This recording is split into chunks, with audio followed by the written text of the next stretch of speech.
positive handler presence facilitates receiving and acclimation relationships between handlers and cattle.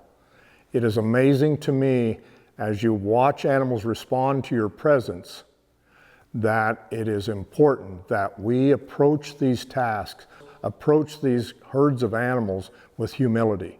We want them to know that they are our equal. We want them to know that we respect their stress from moving from one place to another. We want them to know that we're going to be consistent in our position. We'll be consistent in our expectations. Once these animals know that we have a positive presence, it is clear to them that we are compassionate, that we care for them, that when the weather is terrible, we're going to be there just like we are when the weather is beautiful. When they are in need, we're going to do everything we can to fulfill their needs, everything we can to care for them.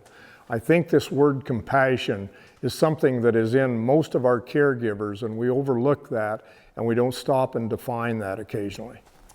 So the three types of motion are drawing motion, which is basically like bringing cattle or getting cattle drawn to you, getting their attention focused on you, getting their eyes locked onto you, and looking for that guidance. And then there's that driving motion, which is you, the handler, putting pressure on the cattle and actually asking for movement. And so in order to do that, you got to position yourself accordingly, work off the eye and ask for that movement. And then there's maintenance motion, which maintenance motion is basically matching your foot speed with their foot speed. So if you have cattle in motion and you're happy with that motion and the speed of it, is just actually maintaining it, and that's setting yourself at a distance that's not slowing it down nor speeding it up, and your foot speed matches their foot speed. So if you're on foot, that's your feet matching their feet. If you're on horse, that's your horse's feet matching their feet. Horses can be pretty influential with cattle. Like you get, we're just talking about presence in a person. Horses have that too, and it can come from the person to the horse.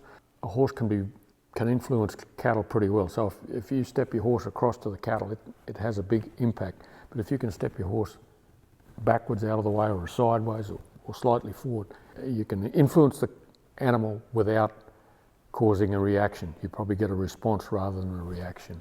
We always try to approach our cattle so that when they do move, they are going counterclockwise so we can use our left eye. A lot of times if we don't know where a cow's looking, all you got to do is look for his ear and see which direction his ear is going. That's where his eye's at. The exhibition of consistency and honesty is founded in the idea that we'll hesitate at the gate. We'll hesitate at the bunk if the cattle ask us to. Honesty and consistency in our relationship with those animals is based on our ability to read the most sensitive individuals, our ability to read their requests for guidance and respond to that immediately. If we see a row of animals that have their head turned to us with their left eye against us, our responsibility is to move to the front of those animals as quickly as we can so we're more available to them. It is really important that we raise our powers of observation, do the best job we can in reading their requests and then fulfilling those. If we stand there for more than a few seconds with them asking us a question, they all of a sudden interpret that as we don't care. The sooner, even if we make a mistake, the sooner we make an effort to reply to their requests, it's amazing how that changes those animals.